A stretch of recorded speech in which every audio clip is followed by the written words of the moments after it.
Direction Gaza maintenant, dont le seul aéroport est fermé depuis 2001. Des pourparlers sont actuellement en cours entre Israël et Palestiniens pour ouvrir cet aéroport. Tout n'est que ruine, ici où Anis et Wazim travaillaient comme contrôleurs aériens autrefois. L'aéroport n'aura pas vécu longtemps. C'était ici l'entrée principale pour les voitures. Ici, c'était le parking. Ça, c'était le bâtiment principal pour accueillir les voyageurs. Cette partie pour les départs et celle-là pour les arrivées. Du terminal principal à la zone VIP, il ne reste que quelques traces.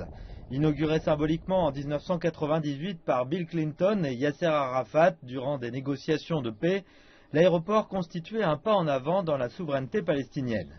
Mais les espoirs ont vite été déçus.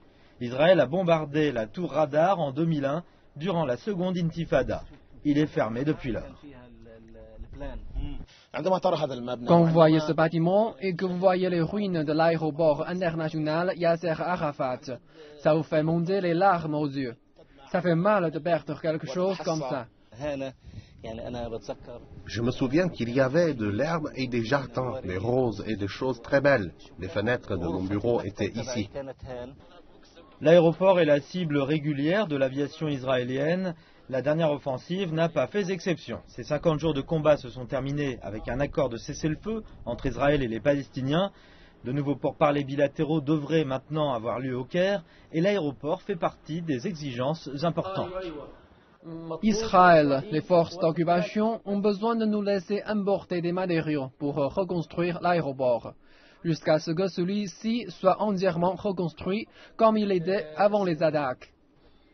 Aujourd'hui, il y a deux façons de sortir de Gaza pour les Palestiniens, par Israël et par l'Égypte.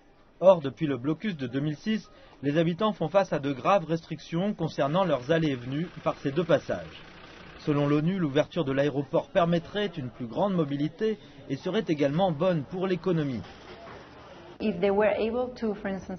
S'ils pouvaient exporter des textiles ou des produits, cela serait une excellente opportunité de faire des affaires et ils n'auraient que des bénéfices.